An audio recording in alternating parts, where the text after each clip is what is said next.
L'échelle de dépression de Burns, questionnaire, est l'une des méthodes les plus fiables pour diagnostiquer la dépression et évaluer la gravité des symptômes. Le test est utilisé par les psychologues cliniciens professionnels en combinaison avec d'autres méthodes pour établir et clarifier un diagnostic. Nature du test.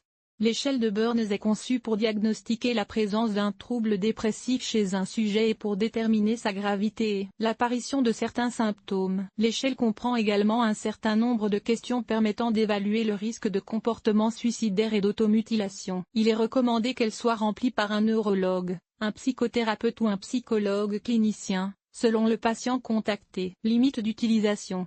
L'échelle de Burns fournit une évaluation assez objective et complète de la dépression présumée d'une personne. Il convient toutefois de noter que son utilisation présente les limites suivantes. L'absence d'une fausse échelle peut ne pas avoir le meilleur impact sur les résultats. En raison de sa démonstrabilité intrinsèque, certaines personnes fournissent de fausses données à leur médecin afin d'aggraver la situation ou, à l'inverse, de dissimuler des symptômes graves de la maladie. L'échelle doit donc être utilisée en combinaison avec d'autres méthodes plus validées. Seul un psychologue clinicien ou un médecin représentant une discipline pertinente peut compléter et interpréter les résultats du test. Quand son utilisation est-elle justifiée? L'utilisation du questionnaire sur la dépression est justifiée si les symptômes de la maladie en question sont observés depuis au moins 2 semaines. En d'autres termes, ils sont permanents et non situationnels, indique le risque d'apparition et de développement du trouble correspondant, et confronte la personne à la nécessité de poser un diagnostic. Structure et conséquences. Les échelles de Burns comprennent 13 questions dans la version pour adolescents et 21 questions dans la version pour adultes. Elles permettent d'analyser les pensées et les sentiments d'une personne et d'évaluer ses relations personnelles et ses activités, sa santé physique et ses éventuelles motivations suicidaires. Pour remplir le questionnaire, la personne doit choisir l'option la plus appropriée pour chaque question et noter les symptômes enregistrés au cours des 2 dernières semaines. Des points sont attribués pour chacune de ces réponses. Le nombre de points est indiqué dans la clé du questionnaire. Une fois toutes les questions complétées, elles sont résumées. En fonction des indicateurs obtenus, il est possible de tirer des conclusions sur la gravité de la dépression chez l'adulte. Point.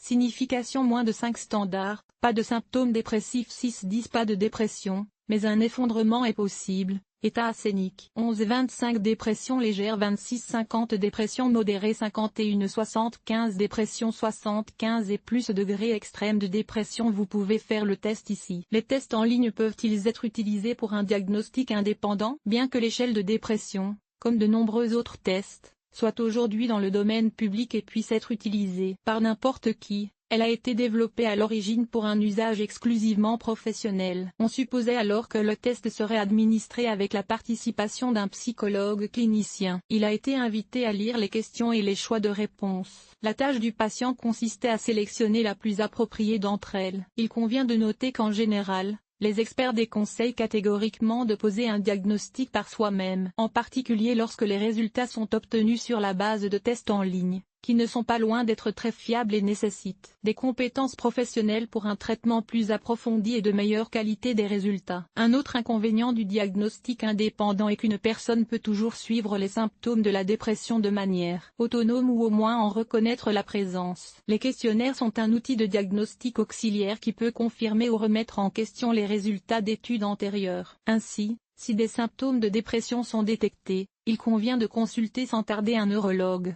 un psychologue clinicien ou un psychiatre qualifié. Conclusion. L'échelle de dépression de Burns est un outil de diagnostic relativement nouveau mais fiable, qui permet d'une part de savoir si une personne souffre d'un trouble dépressif, les symptômes, la sphère la plus sévèrement touchée. L'article vous a-t-il aidé? Note, 0,5. 0,5. Nombre d'évaluations, 0.